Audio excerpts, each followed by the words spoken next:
Baik, Assalamualaikum warahmatullahi wabarakatuh. Untuk video kali ini, saya akan melanjutkan kuliah kita tentang mikrobiologi dan mikroorganisme. Jadi minggu lalu kita sudah membahas tentang ada sel prokariot dan sel eukariot, ya. Salah satunya untuk yang prokariot itu adalah archaea dan bakteri. Nah, untuk dua materi ke depan, saya akan menjelaskan khusus untuk sel bakteri. Nanti ada penugasan untuk kalian untuk membaca bukunya Brock, ya, buku Brock yang sudah saya share.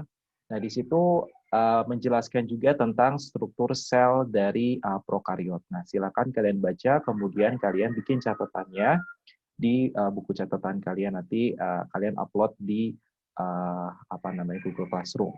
Nah, untuk materi hari ini, kita membahas tentang struktur sel mikroba, ya, khususnya untuk bakteri, kemudian fungsinya, tetapi kita akan lebih spesifik membahas tentang membran sel dan dinding sel. Jadi, dua materi ini dulu. Nah, minggu depan kita akan membahas lebih dalam lagi tentang komponen-komponen sel yang lainnya. Ya. Nah, di sini ada pertanyaan sebagai introduction. Di sini ada pertanyaan terkait sebetulnya di bumi ini, ya, di bumi ini organisme apa sih yang dia paling cepat, gitu, paling cepat bergeraknya, ya? Apakah cheetah ataukah harimau atau apa, gitu kan? Nah, ternyata apabila kita lihat di sini, kalau kita bandingkan, ya, kita bandingkan antara skalanya atau satuannya, bukan skala, satuannya itu adalah ukuran badan atau ukuran tubuh dari si organisme ini setiap satuan waktu. Ya. Jadi ukuran tubuh si organisme tiap satuan waktu. Nah, ternyata organisme yang paling cepat di muka bumi ini adalah mikroorganisme.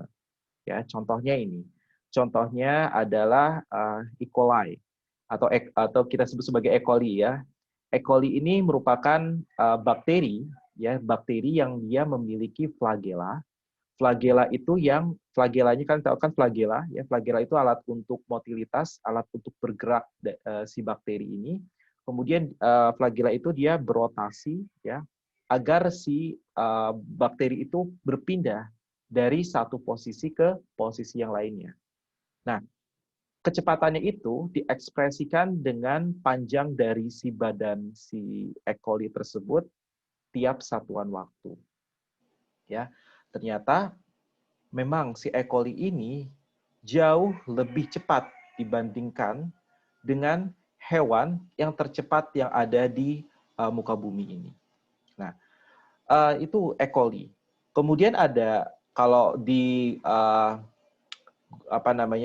di domainnya si mikroorganisme, ya, si domainnya mikroorganisme khususnya di archaea, bakteria atau eukarya yang dalam uniseluler, gitu ya, uniseluler atau yang ukurannya mikro. Nah, yang lebih lambat dibandingkan E. coli ini jenisnya itu adalah Archeon halobacterium, ya. Dia 1/10-nya, ya, kurang dari kecepatan si E. coli ini. Dan dia merupakan mikroorganisme yang paling lambat. Tetapi segini, ya, itu merupakan jauh dibandingkan dengan hewan-hewan yang ada di muka bumi ini, gitu ya, kecepatannya. Ya, sangat cepat sekali. Kalau kita compare-nya tadi sekali lagi, ya, kalau kita compare-nya adalah ukuran tubuh dari si organisme ini setiap satuan waktunya. Kalau yang paling cepat itu bisa sampai 50 kalinya, ya, itu namanya Methanocaldococcus, ya, Methanocaldococcus. Dan ini mikroorganisme ini dia lebih cepat 50 kali dibandingkan dengan sel halobacterium yang tadi yang Archeon halobacterium, kemudian 10 kali lebih cepat dibandingkan dengan sel E. coli, ya, dengan sel E. coli. Jadi itu. Nah, Kenapa saya bikin introduction-nya seperti ini? Karena nanti kita akan membahas sebetulnya salah satu komponen dari si sel itu adalah alat untuk motilitasnya, gitu, yaitu flagela misalnya ya. Nah, nanti ada beberapa mikroorganisme yang mungkin ada flagelanya dan tidak. Nah, kita akan bahas satu persatu. Nah, dan ada komponen-komponen lainnya yang juga penting, gitu, yang harus kita pelajari sebelum kita mempelajari lebih lanjut lagi terkait mikrobiologi dalam industri. Gitu. Nah, kita bahas ya satu persatu. Yang pertama adalah membran, ya, membran sitoplasma. Kita sering sebut sebagai membran sitoplasma. Kalau kita lihat dari bagian luar bakteri, ya, kita lihat bagian luar bakteri. Yang paling terluar sebetulnya ya, sebetulnya ada dinding sel, kemudian ada membran sitoplasmanya. Ya, ada dinding sel, kemudian ada membran sitoplasma. Nah, kita bahas membran sitoplasma dulu. Kalau kita tahu bahwa sitoplasma itu kan sebetulnya adalah cairan, di mana di dalamnya itu ya mengandung makromolekul, ya makromolekul, kemudian ada mikromolekulnya juga, ya, yang digunakan oleh si sel itu sendiri, gitu ya. Kemudian di dalamnya juga ada organel-organel atau ada komponen-komponen selnya. Nah, di dalam sitoplasma tersebut. Nah, yang membatasi antara di dalam sel itu dengan lingkungannya itu yang kita sebut sebagai membran sitoplasma. Ya, jadi pembatas tuh si membran sitoplasma itu antara di dalam selnya dengan bagian luarnya. Nah, secara struktural ya membran sitoplasma ini sangatlah lemah gitu, sangat weak atau lemah lah istilahnya. Kemudian dan mudah sekali lisis. Nah, mudah sekali lisis. Kalau misalnya ada pengaruh-pengaruh, nanti kita akan bahas ya. Lisis itu apa sebetulnya? Jadi lisis ini sebetulnya sel yang pecah ya akibat misalnya gini. Ada dua kemungkinan. Nanti saya jelaskan saja sekarang. Jadi sel itu bisa saja pecah, ya bisa saja pecah atau bisa juga berkreasi atau mengkerut. Nah, terjadinya itu ketika kapan? Kalian pernah dengar istilah plasmolisis dan plasmoptosis ya? Nah, plasmolisis itu terjadi ketika larutan yang ada di lingkungannya itu dia merupakan larutan hipertonik. Ya, dia ada hipertonik. Kalau larutan hipertonik itu berarti konsentrasi garamnya, misalnya garam ya, dalam hal ini garam, itu lebih tinggi dibandingkan dengan konsentrasi airnya yang ada di lingkungannya. Nah, kita tahu, kita ingat-ingat lagi nih, tekanan osmosis itu apa? Ya, jadi tekanan osmosis itu adalah tekanan yang diberikan untuk memindahkan si zat cair tersebut, ya zat cair ini dalam artian air di sini ya, dari konsentrasi si airnya yang tinggi ke konsentrasi si airnya rendah. Nah, kalau di lingkungan itu adalah saltnya atau zat terlarutnya itu yang tinggi, sedangkan pelarutnya atau si airnya itu rendah, ya, otomatis bagian sel di dalam sel itu airnya itu akan keluar dari si sel. Otomatis si sel itu akan mengkerut, ya. Itu yang kita sebut sebagai plasmolisis. Kemudian ada juga plasmoptosis. Ini kebalikannya. Larutannya adalah larutan hipotonik. Jadi kalau hipotonik itu adalah konsentrasi zat terlarutnya itu rendah, tetapi airnya itu tinggi atau larutan encer lah yang mana pelarutnya itu adalah air. Nah, otomatis airnya akan masuk ke dalam sel. Sehingga si selnya itu apa? Si selnya itu akan membengkak, lama-kelamaan akan lisis. Nah, itu yang kita sebut sebagai lisis. Lisis ini terjadi karena ya perbedaan tekanan osmosis tadi. Ya, disebabkan oleh tekanan osmosis tadi. Nah, itu ya. Jadi itu tentang lisis. Kita balik lagi ke membran. Nah, membran ini sebetulnya salah satu fungsinya adalah itu untuk pertukaran, salah satunya air dia masuk atau keluar gitu, nutrisi dia masuk atau keluar. Nah, itu. Dan sifatnya, nah kita lihat sifat dari si membran ini sebetulnya dia kita sebut sebagai selective permeability. Selective permeability dia memiliki kemampuan ya untuk misalnya hanya zat-zat tertentu saja yang boleh masuk ke dalam si sel. Itu yang kita sebut sebagai sifat yang selective permeability. Dia memiliki kemampuan itu. Ya, contohnya gini, kalau si sel itu ada glukosa misalnya di sekitaran dia, maka dia akan di membran itu ada suatu transporter misalnya, ataupun secara difusi dia akan menarik si glukosa masuk ke dalam sel. Intinya gitu. Nah, kalau zat-zat yang lainnya gimana? Zat-zat yang lainnya nggak bisa, gitu. Karena memang dia spesifik untuk si glukosa. Nah, jadi gini, saya berbicara lagi tentang bagaimanakah mekanisme ya si nutrisi itu masuk ke dalam si sel. Jadi ada dua, ya. Ada yang dia membutuhkan energi, ya, dia ada yang membutuhkan energi dan ada juga yang tidak membutuhkan energi. Yang membutuhkan energi ini, ya, yang membutuhkan energi ini, yang tidak membutuhkan energi dulu deh. Yang tidak membutuhkan energi ini biasanya berlangsung karena proses difusi biasa. Nah, apa sih itu difusi? Difusi, kita ingat-ingat lagi ya pelajaran SMA-nya. Difusi itu adalah berpindahnya suatu nutrien atau suatu zat terlarut, ya, ini kebalikan dari osmosis. Kalau osmosis itu pelarut yang berpindah. Tapi kalau difusi itu zat terlarutnya, dalam hal ini misalnya glukosa. Dari konsentrasi yang tinggi ke konsentrasi yang rendah. Contohnya gimana? Contohnya misalnya di lingkungan, itu kadar glukosanya tinggi. Sedangkan si sel kelaparan nih, si sel ini. Dia butuh glukosa kan, berarti glukosa yang ada di dalam sel itu nggak ada sebetulnya atau rendah. Otomatis dia akan menyerap si glukosa tersebut, proses difusi. Gitu. Gampangnya seperti itu. Nah, kemudian kalau kebalikannya, ya, kalau yang dia membutuhkan energi, itu nggak bisa. Misalnya kalau di sekitaran si sel itu konsentrasinya itu terlalu kecil, sehingga tapi si sel itu sebetulnya butuh gitu, butuh untuk memasukkan si nutrisi-nutrisi tersebut ke dalam si sel. Gimana caranya? Caranya adalah dengan menggunakan energi, nanti dibantu juga dengan menggunakan yang kita sebut sebagai transporter.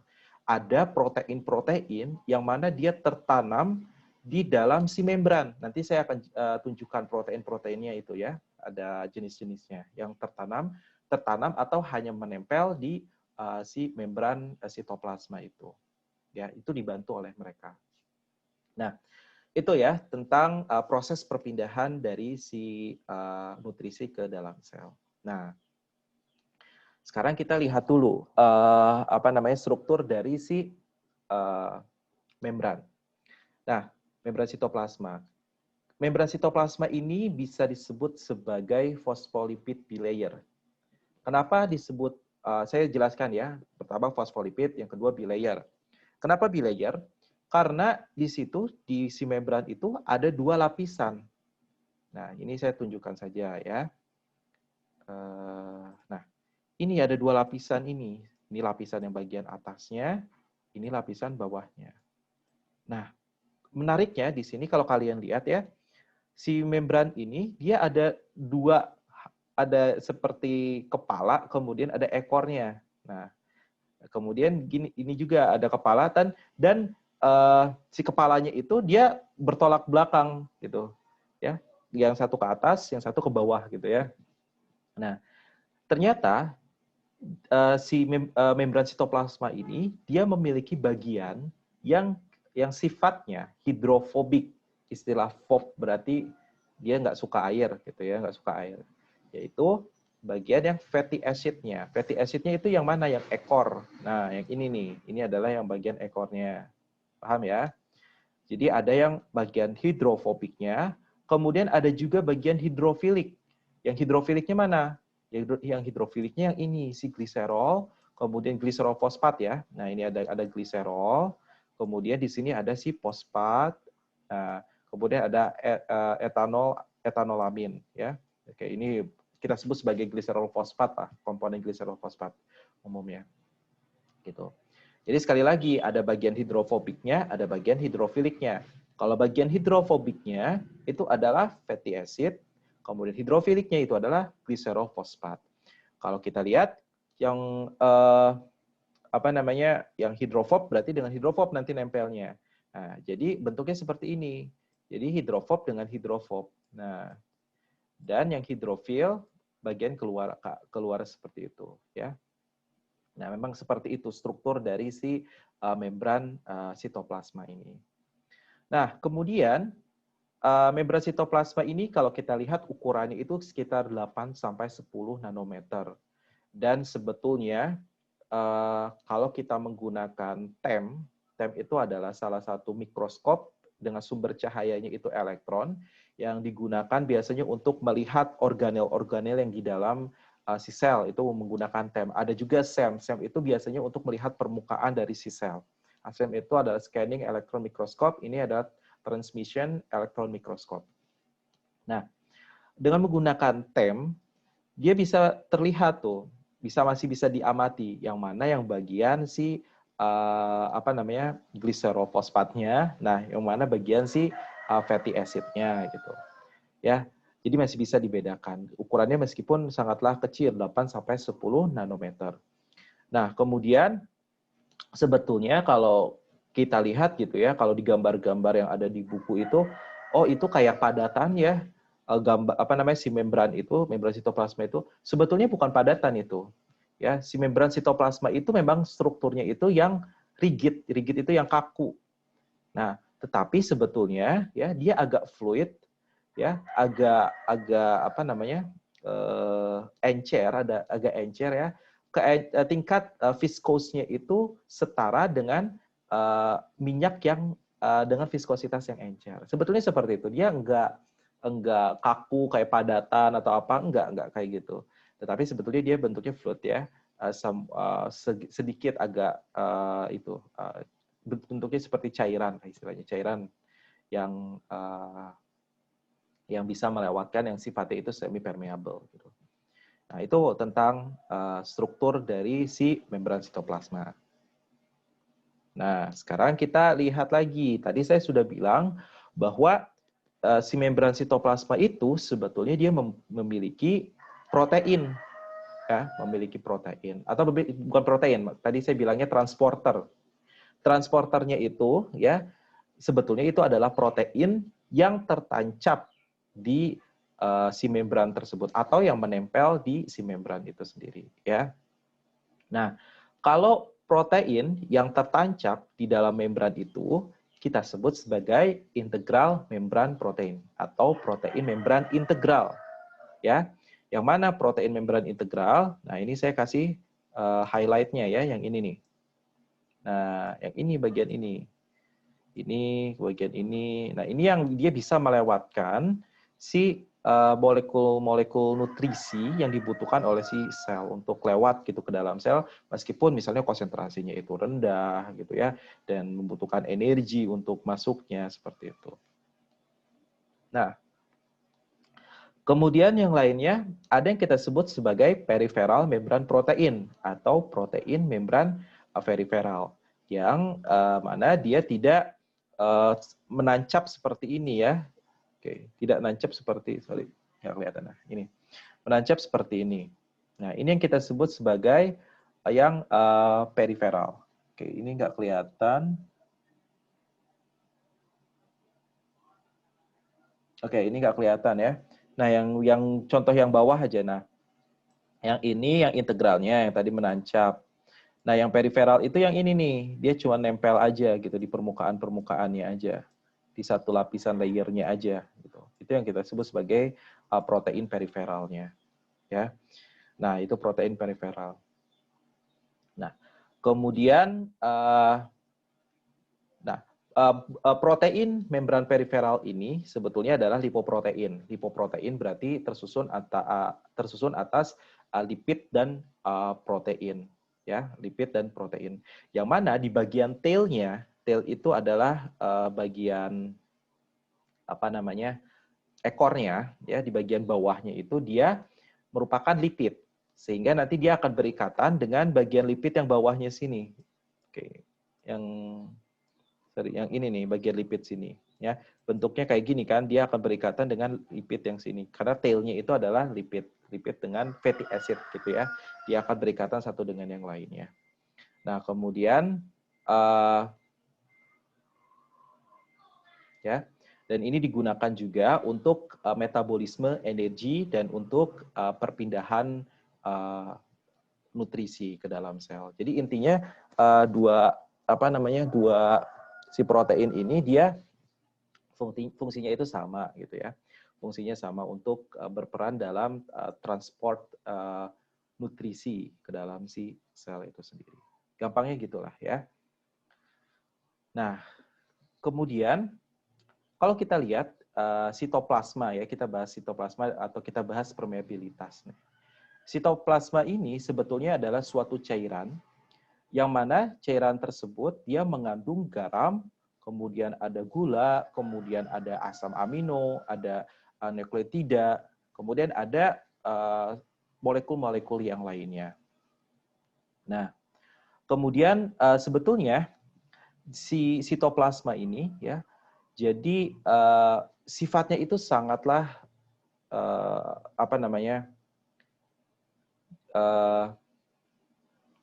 di bagian luarnya, bagian terluarnya itu kan ada bagian membran sitoplasmanya ya. Ada bagian membran sitoplasmanya.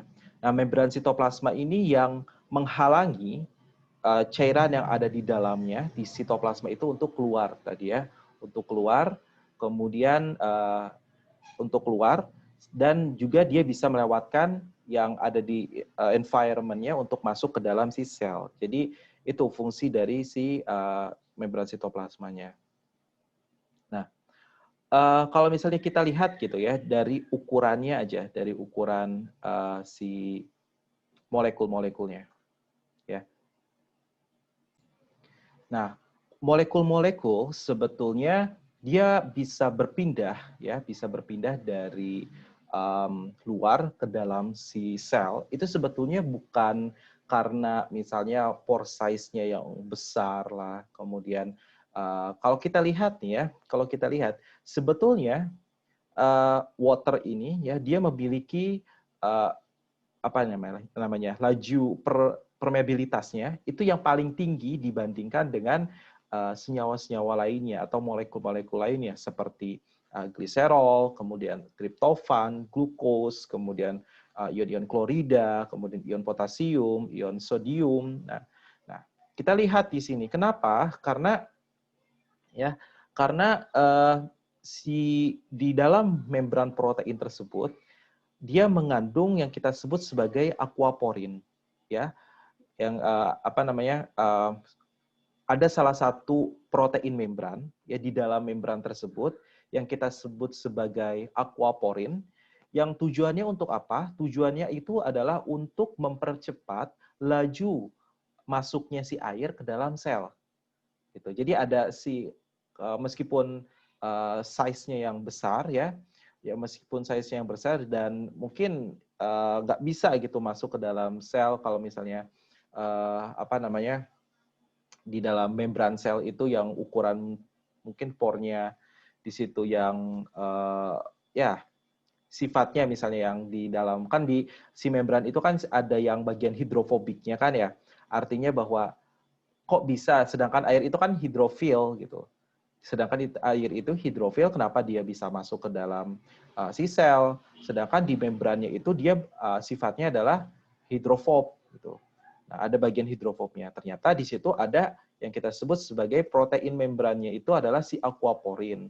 Aquaporin itu yang mengizinkan atau yang mempercepat pergerakan si air masuk ke dalam si sel. Contohnya itu AKPZ of E. coli ya, yang mana itu merupakan salah satu aquaporin dari E. coli ya. Nah, itu in general seperti itu. Jadi sekali lagi sebagai kesimpulan yang slide ini adalah ada sitoplasma. Sitoplasma itu tidak akan keluar ya. Contoh salt sugars, kemudian amino acid, nukleotida ya. Sebetulnya itu relatif sifat itu polar ya, dan dia hidrofil sebetulnya, dan sehingga karena ada struktur dari si membrannya itu yang hidrofob, sehingga dia nggak bisa keluar nih si saltnya, si sugarsnya, amino acidsnya keluar ke si sel itu dari sel. dari sel keluar. Nah, karena sifatnya seperti itu. Sehingga ada membran sitoplasma itu dia menahan, ya. Nah, kemudian gimana kalau air? Air kok bisa masuk sedangkan dia sifatnya itu hidrofil, ya. Nah, ternyata di situ ada salah satu protein yang kita sebut sebagai aquaporin, yang mana dia bisa mempercepat laju permeasi dari si air untuk masuk ke dalam si sel, seperti itu, ya. Nah, dan ini yang tabel ini adalah urutan dari yang paling excellent rate of permeability-nya dari yang paling extremely poor, ya, sampai sodium ion. Oke. Itu ya tentang permeabilitas. Nah, ini ada protein transport. Jadi tadi saya sudah menjelaskan tentang proses difusi, ya. Proses difusi ini terjadi ketika dari konsentrasi yang tinggi ke konsentrasi yang rendah, ya. Nutrisi itu masuk dari karena ada konsentrasinya tinggi di luar, sedangkan di dalam rendah. Nah, sedangkan ada case bahwa si si sel itu atau di lingkungannya itu dia hanya terbatas glukosnya misalnya atau nutrisinya itu terbatas, sangat-sangat rendah. Nah, gimana caranya? Yaitu caranya adalah tadi dengan menggunakan transporter, ya, dan dia membutuhkan energi. Nah, proses ini membutuhkan energi. Seperti itu. Nah, kalau kita lihat di sini ada grafik, ya, ini grafik yang cukup menarik menurut saya. Jadi, ketika konsentrasi eksternal si solutnya, ya, itu makin tinggi gitu ya di sini.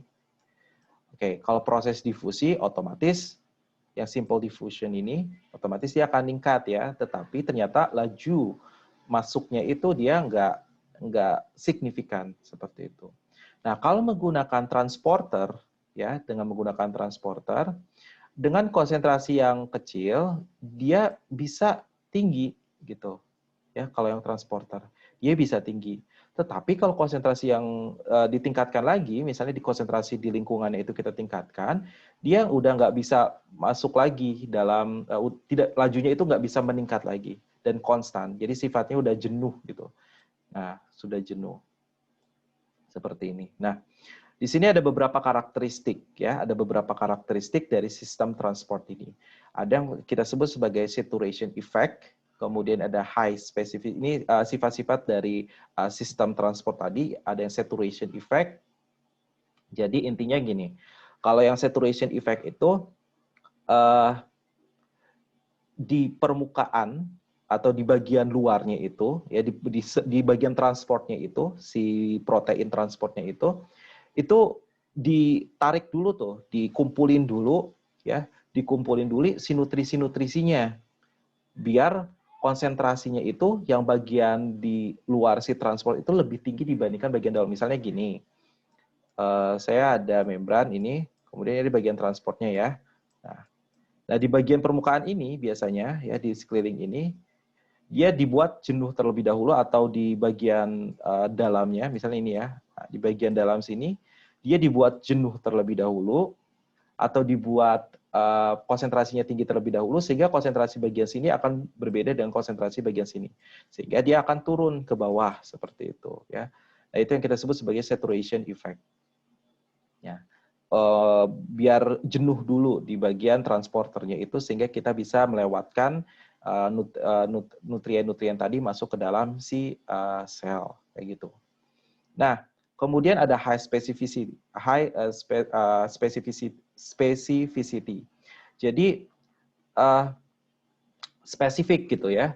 Jadi memang si transporter itu atau yang protein yang mengizinkan masuk si nutrisi tersebut ke dalam si sel itu hanya mengizinkan misalnya molekul-molekul tertentu aja, misalnya satu jenis dari molekul ataupun grup dari molekul. Misalnya gini, dia hanya bisa mengizinkan glukosa aja.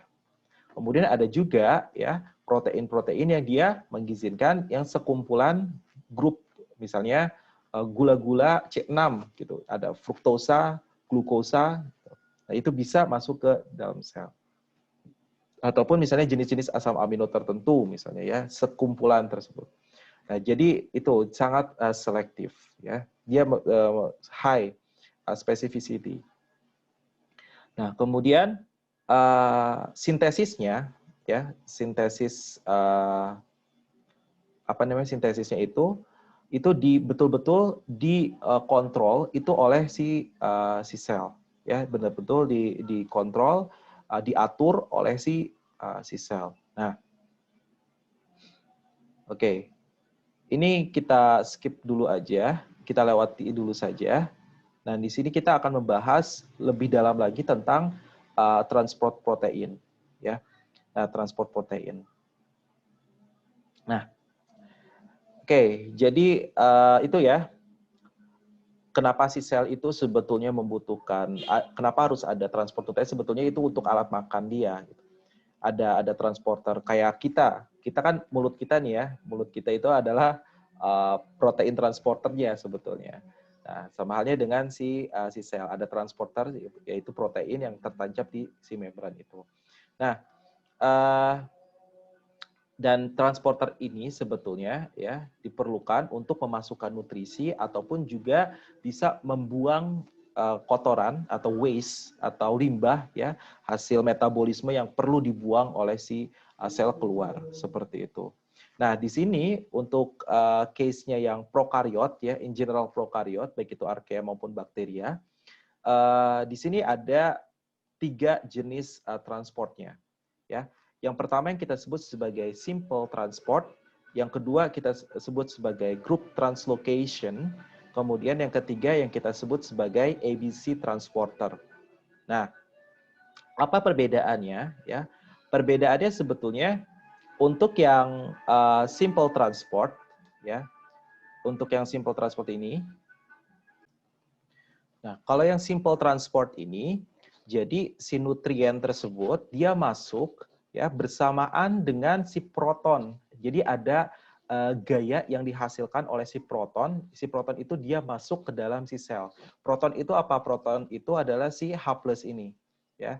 Ini adalah proton. Jadi proton itu dia masuk ke dalam si sel melewati transporter ini, sehingga dan si proton ini nanti dia akan menghasilkan suatu gradien, ya, yang menghasilkan suatu gradien sehingga si molekul-molekul tersebut dia ikutan masuk gitu. Jadi bebarengan karena dia menghasilkan energi juga di sini ya.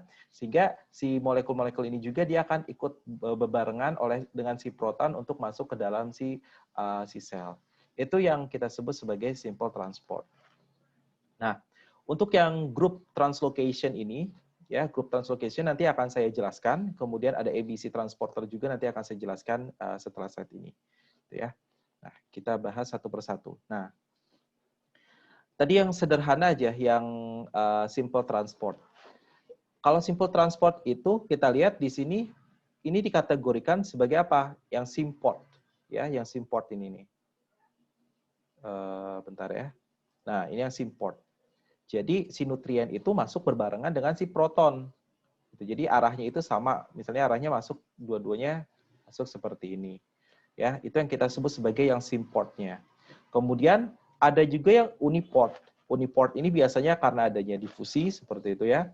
Kemudian dan cukup juga energi yang bisa dihasilkan gitu. Nanti untuk contohnya adalah yang ini ada group translocation, kemudian ABC transporter itu biasanya dengan uniport ya, dengan uniport. Nah, dengan uniport ini jadi cuman si molekul aja, satu molekul aja yang masuk misalnya, atau satu jenis molekul aja yang masuk ke dalam si apa namanya transporternya. Nah, kalau yang antiport ini jadi ada yang masuk, kemudian nanti ada yang keluar. Ya, contohnya adalah natrium dan kalium. Biasanya yang masuk di sini ada Na+, yang masuk ke sini, kemudian di sini ada K+ yang masuk di sini. Nah, nanti saya akan share juga biar kalian kegambar gitu ya. Mekanismenya itu sebetulnya kayak gimana sih? Nah, nanti akan saya share di link videonya biar kalian kegambar mekanismenya itu yang uniport, antiport, sama simport itu seperti apa, gitu ya. Nah, sekarang kita bahas yang group translocation dulu. Nah, yang group translocation ini agak berbeda dengan yang simple transport tadi. Ya. Nah, jadi gini, yang bekerja pertama kali, ini oke, saya tulis di sini, ini bagian in ya. Nah, yang ini yang in, dan ini yang out. Nanti saya akan share juga videonya biar kalian kegambar gimana mekanisme dari group translocation ini.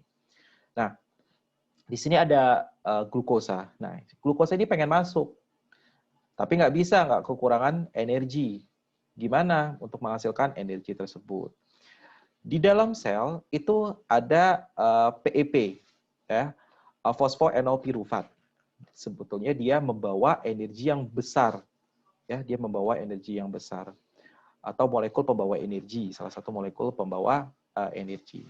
Nah, PEP ini nanti akan berikatan atau akan bertemu dengan suatu enzim. Nah, enzim itu yang memecah, yang terjadi proses yang kita sebut sebagai fosforilasi ya, akan terjadi fosforilasi, nanti dia akan melepaskan pirufat dan akan membawa si fosfat. Nah, ya, si fosfat sebagai ada energi di situ. Kemudian nanti enzim 1 ini akan memberikan fosfat ke HPR ini, ya, akan memberikan fosfatnya ke HPR. Jadi enzim 1, sorry, bukan memberikan, jadi ketika si enzim 1 ini dia ketemu si fosfoenolpirufat, melepaskan pirufat, kemudian dia melepaskan si fosfat. Nah, fosfat ini nanti akan ditangkap oleh si HPR. Jadi bukan berikan, maksudnya ditangkap oleh si HPR ini. Nah, HPR ini nanti akan memberikan ke enzim 2A ini, ya. Dia akan diberikan ke enzim 2A, kemudian nanti biasanya di sini enzim 2B ini dia akan tertancap di bagian bawah sini, gitu ya. Nah, nanti baru si fosfatnya tadi dia diberikan lagi ke enzim 2B. Nah, ketika diberikan enzim 2B, si enzim 2A ini nanti akan si enzim 2B ini akan memberikan sinyal kepada si enzim 2A itu untuk membuka, ya, mengizinkan si glukosa itu untuk masuk. Itu karena di situ udah ada energi yang dibutuhkannya. Nah, sehingga si glukosa itu nanti masuk ke bagian sini gitu. Nah, jadi prosesnya yang gitu. Di bagian dalam sini ya, di dalam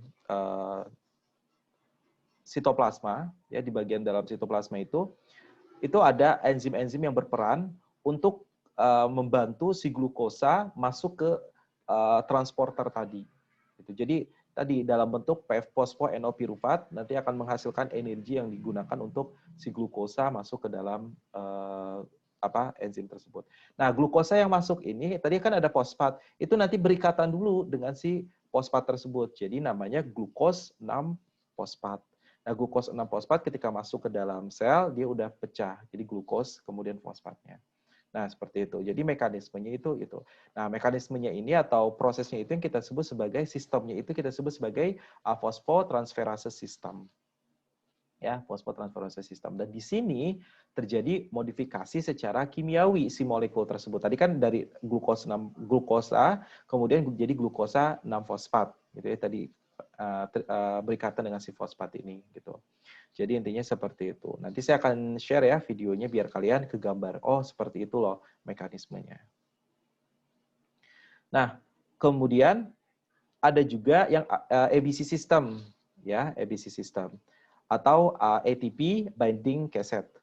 Jadi kalau ini biasanya adanya di bakteri gram negatif. Jadi bakteri gram negatif itu adalah bakteri, ya, di bagian lapisannya itu, ya, di bagian lapisan antara peptidoglikan dengan si, nanti kita akan membahas struktur dari bakteri gram negatif, ada bakteri gram positif, ya.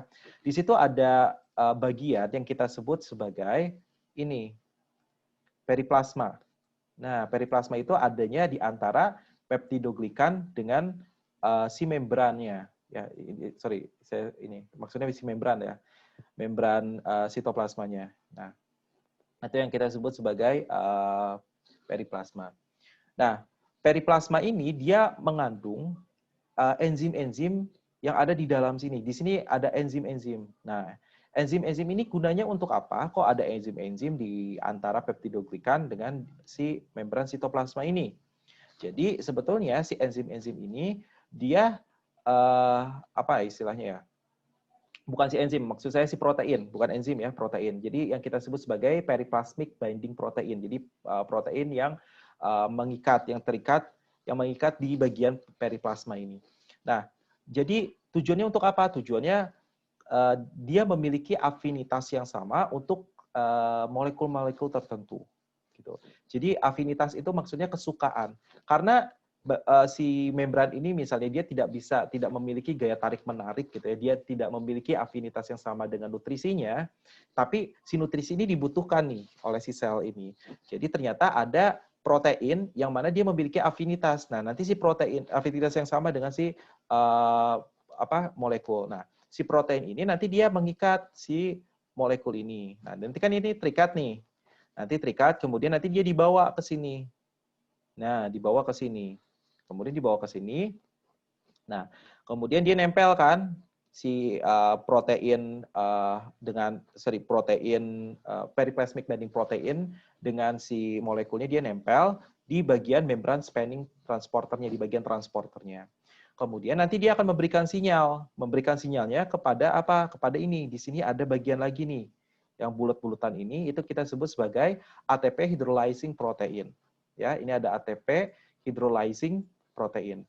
Jadi nanti di sini sebetulnya ada ATP ya yang diubah ya menjadi, ada yang difosforilasi menjadi ADP plus P atau adenosin difosfat yang awalnya trifosfat menjadi difosfat. Fosfatnya itu keluar, terpecah satu seperti ini.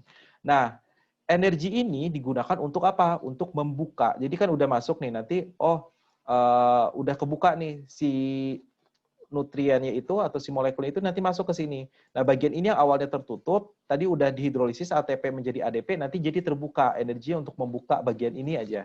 Gitu. Jadi energi itu untuk membuka yang bagian ini aja. Nanti barulah si molekulnya keluar gitu. Jadi gitu. Jadi ABC sistem ini intinya ada si bagian ininya periplasmic binding proteinnya. Kemudian di sini ada juga yang kita sebut sebagai ATP hydrolyzing protein, yang dimana untuk membuka bagian bawah tadi itu dengan menggunakan energinya itu dari pemecahan ATP tadi menjadi ADP plus fosfat, ya seperti itu. Nah, nanti kita akan bahas lagi lebih dalam tentang bakteri gram negatif dan bakteri gram positif. Silakan nanti ini dibaca dulu ya sama kalian biar lebih jelasnya. Saya juga ada video, nanti saya akan share bagaimanakah mekanisme dari ABC sistem ini. Nah, sekarang ada dinding sel. Oke, ini khusus untuk dinding sel bakteria dan archaea. Nah, dinding sel khusus untuk sel-sel prokariot ya, dia apa istilahnya ya? Dia itu strukturnya digunakan untuk apa? Jadi sebetulnya kalau di dalam sel itu dia sangatlah concentrated, sangatlah memiliki tekanan yang sangat tinggi di dalam si sel itu. Jadi si sel itu dia memiliki tekanan yang sangat tinggi, tekanan osmotik yang sangat tinggi. Itu mencapai 2 atm atau 203 kilopascal. Nah, itu setara dengan ban. Tekanan itu setara dengan ban. Wah, ternyata dan si dinding sel itu yang menahan biar isinya itu nggak keluar semuanya. Jadi bisa kalian bayangkan lah, misalnya ada ban, angin yang ada di ban itu adalah isi dari si sel, ya. Nah, dia akan ada tekanan ke segala arah ke bagian si dinding sel itu, ya. Itu sangat keras berarti ya di situ, sangat kalian bisa bayangkan lah ya, nah, seperti itu. Nah, itu fungsi dari si dinding sel sebenarnya untuk menahan bagian dalam itu dan juga untuk alat transportasi juga, nutrien atau water ataupun molekul-molekul dan masuk dan keluar dari si sel itu sendiri. Nah, kemudian berdasarkan dinding selnya itu bakteri itu dibagi menjadi dua, ya. Ada yang kita sebut sebagai bakteri gram negatif dan ada juga yang kita sebut sebagai bakteri gram positif. Nah, bedanya apa kalau berdasarkan dinding selnya ini? Ini saya highlight ya. untuk bakteri gram positif dan bakteri gram negatif. Yang ini bakterinya gram positif, yang ini bakterinya yang gram negatif. Kalau kita lihat, bakteri gram positif ini dinding sel. Ini dinding sel. Berarti kesimpulan kalian apa kalau dari gambar ini? Berarti yang bagian sini, dia memiliki dinding sel yang lebih tebal yang dibandingkan dengan untuk yang gram positif dia memiliki dinding sel yang tebal dibandingkan dengan gram negatif, ya gram negatif kecil. Itu yang pertama. Kemudian yang kedua, baik itu gram positif, untuk gram negatif, si lapisan membrannya, ya membrannya itu ada dua. Di antara si dinding sel itu ada dua membran.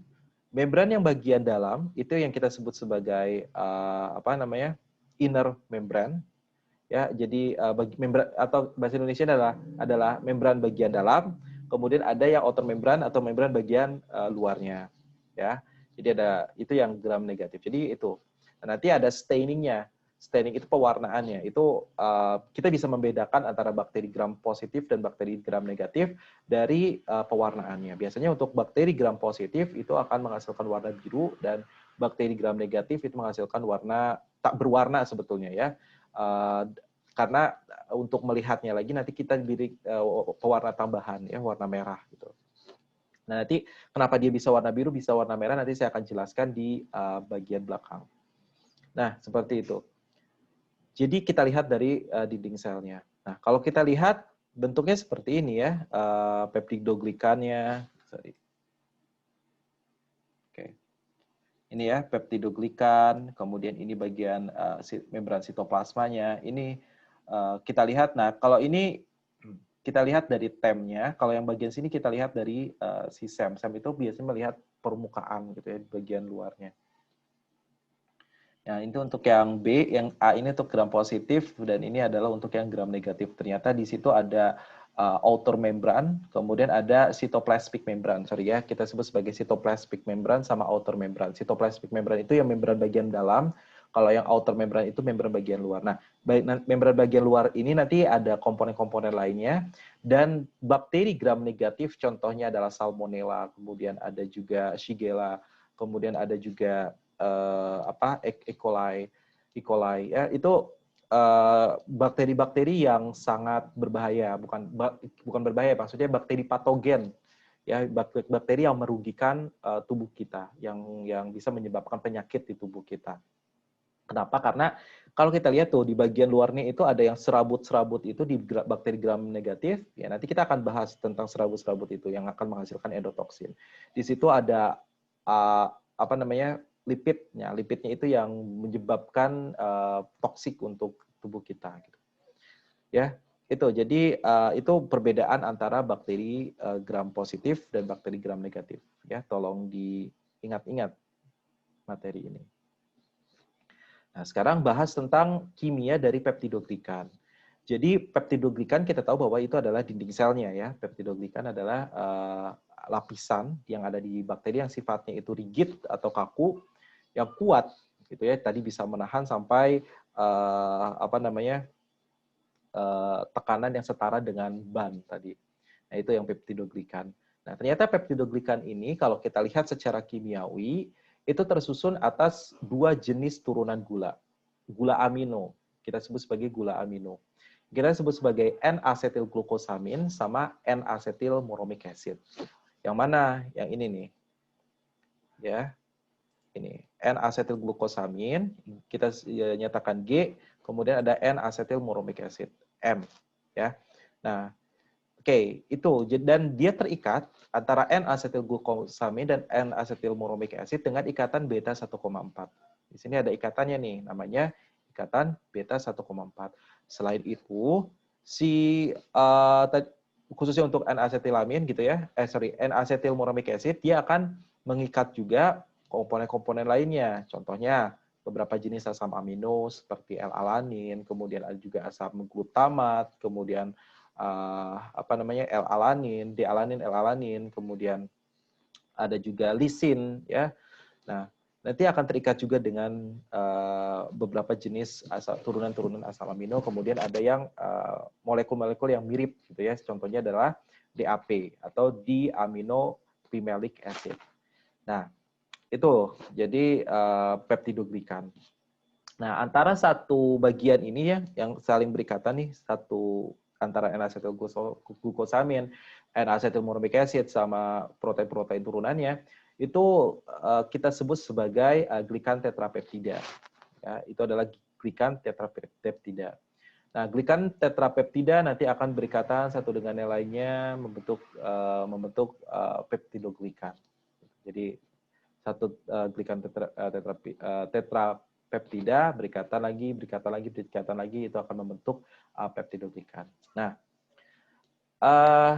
jadi gini, kita berbicara tentang dinding sel, ya, dinding sel prokariot. Ada beberapa jenis sel yang mana produknya itu di dalam sel, ya, ada produknya di dalam sel. Nah, gimana caranya kita ingin mendapatkan produk-produk yang ada di dalam sel itu yang kita sebut sebagai produk intraseluler? Caranya adalah memecah si dinding sel ini. Ternyata dinding sel ini kita bisa pecah dengan menggunakan enzim yang kita sebut sebagai lisozim. Ya, enzim ini dia akan memecah ikatan yang tadi beta 1,4 glikosidik tadi antara N-acetylglucosamin dengan N-acetylmorphic acid. Nah, dia akan melemahkan si dinding sel tersebut sehingga si dinding sel itu isinya itu akan keluar atau si sel itu akan lisis. Ya, seperti itu. Jadi itu mekanismenya. Jadi bisa menggunakan lisozim. Ada beberapa teknik sih sebetulnya untuk memecah si sel. Bisa secara fisik, kemudian secara kimia, ya menggunakan solvent misalnya. Kemudian bisa juga dengan menggunakan enzim ya secara biologis. Nah itu. Nanti kalau kalian tertarik bagaimana cara pemecahan sel, kemudian proses hilir, ada mata kuliah namanya teknologi hilir produk bioproses. Oke, nah lisozim ini kita bisa dapatkannya di mana? Ya, biasanya animal secretion, ya, contohnya di saliva, di air liurnya, di air matanya, kemudian di beberapa bagian tubuh dari animals yang mengandung fluida. Nah, itu biasanya ada lisozimnya ini untuk memecah si dinding sel ini, ya. Kita bisa ekstrak sebetulnya dari situ. Nah, kita tadi berbicara tentang bakteri gram negatif, ya, yang mana dia ada dua membrannya, di tengah-tengahnya ada peptidoglikan, gambarannya gitu kan. Ternyata di bagian outer membrannya itu dia mengandung LPS, kita sebut sebagai lipopolisakarida, ya, LPS. Jadi yang serabut-serabut tadi itu adalah LPS-nya. Ya, LPS-nya. Nah, LPS ini terdiri dari apa? Dari spesifik polisakarida. Di sini ada polisakarida, kemudian ada core polisakaridanya, kemudian ada lipid E. Lipid E ini yang menyebabkan toksik, yang sangat toksik, yang kita sebut sebagai endotoksin. Jadi kenapa kebanyakan bakteri-bakteri gram negatif itu dia sangat bahaya, atau yang kita sebut sebagai bakteri yang patogen.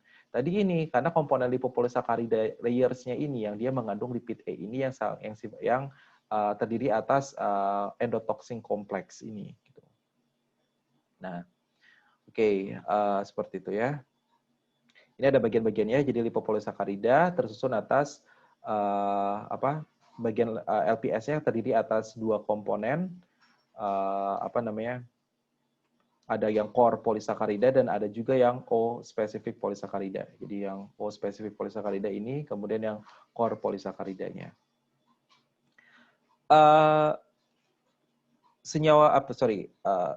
Sel-sel atau bakteri gram negatif ya yang mengandung LPS ini ya. Tadi contohnya adalah bakteri-bakteri patogen. Ini saya sudah menyebutkan tadi sih sebetulnya ada Salmonella, kemudian ada Shigella, ada E. coli, ya, kemudian ada beberapa jenis yang menyebabkan gejala gastrointestinal, gitu ya, bakteri-bakteri patogen. Nah, dan itu biasanya bisa juga terkontaminasi gitu dari makanan yang kita makan gitu. Nah, kemudian nanti akan menyebabkan tubuh kita menghasilkan gas, kemudian kita bisa diare, kemudian bisa juga muntah gitu. Sebetulnya ada itu toksisitas dari si LPS layer yang lipid A ini. Nah, kemudian tadi juga saya sudah menyebutkan bahwa ada yang kita sebut sebagai periplasma. Ya, periplasma itu adalah lapisan di antara peptidoglikan dengan outer layer-nya. Ya, nah, yang periplasma itu yang mana? Coba saya, oke. Nah, ini nih bagian periplasma. Jadi ini kan outer membran, kemudian ini cytoplasmic membran atau inner membrannya bagian dalamnya.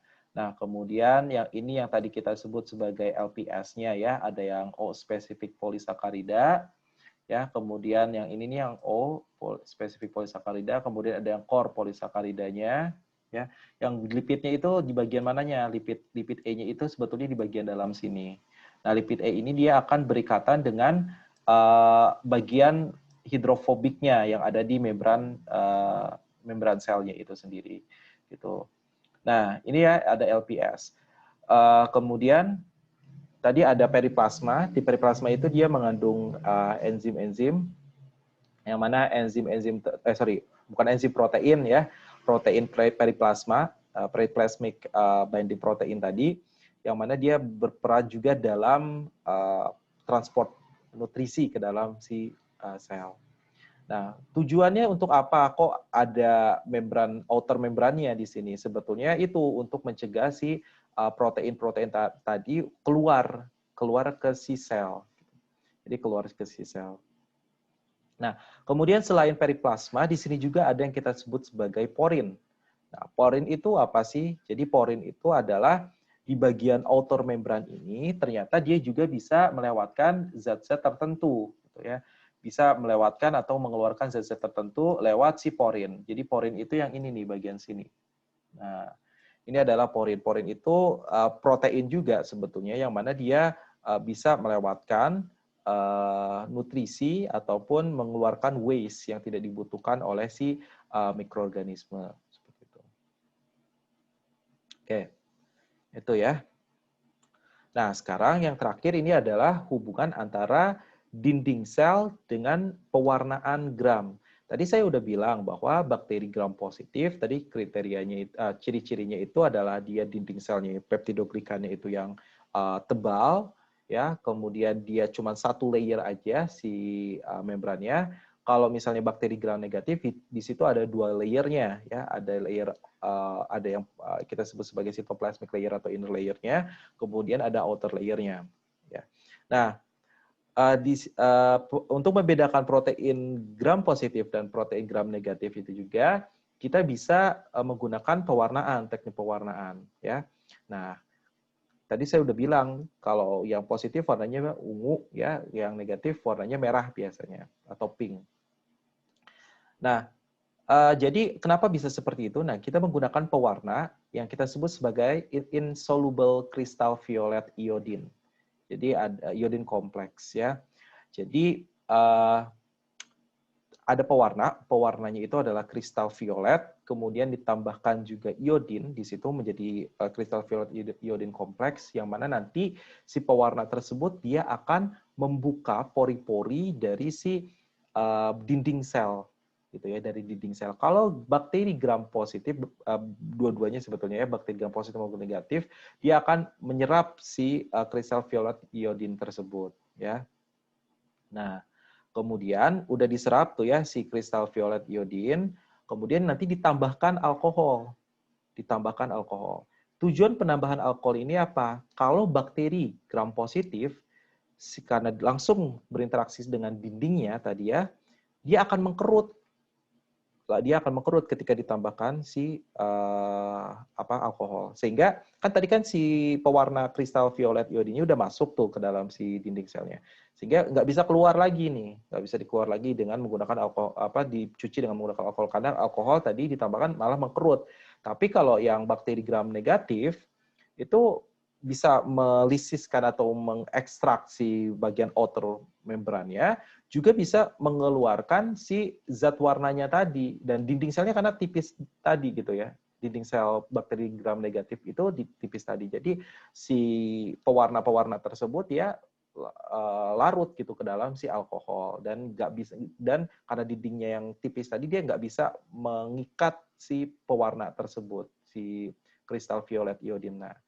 Nah, kemudian nanti sebetulnya untuk bakteri gram negatif ini warnanya itu sebetulnya nggak berwarna gitu, nggak berwarna. Tetapi biar kita bisa membedakan antara bakteri gram positif dengan bakteri gram negatif, nanti ditambahkan pewarna lain, misalnya safranin. Gitu. Kita ditambahkan safranin. Tujuannya untuk apa? Kasih warna merah buat atau warna pink buat si bakteri gram negatif ini. Biar kelihatan, biar bisa membedakan antara mana nih kalau bakteri tadi kan bakteri gram positifnya karena dia udah memerangkap warna si kristal violet iodine, warnanya jadi ungu. Nah, kalau yang ini kan tadi nggak berwarna ya, karena kristal violet iodinnya udah terlarut dengan alkohol. Nah, sehingga ditambahkan pewarna tambahan yaitu safranin. Jadi warnanya warna pink.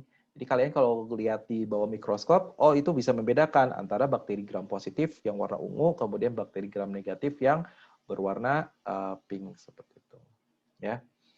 Nah, di buku Brock itu ada tentang dinding sel archaea. Ya, ini umumnya saya bahas untuk bakteri. Coba kalian baca-baca ya untuk dinding sel archaeanya, kemudian nanti ditambahkan di catatan kalian setelah kalian membaca. Oke, itu saja untuk kuliah hari ini. Mohon maaf apabila ada kesalahan dari saya. Saya akhiri. Wassalamualaikum warahmatullahi wabarakatuh. Kalau misalnya ada pertanyaan, silakan bisa kalian share di Google Classroom ya. Baik, terima kasih.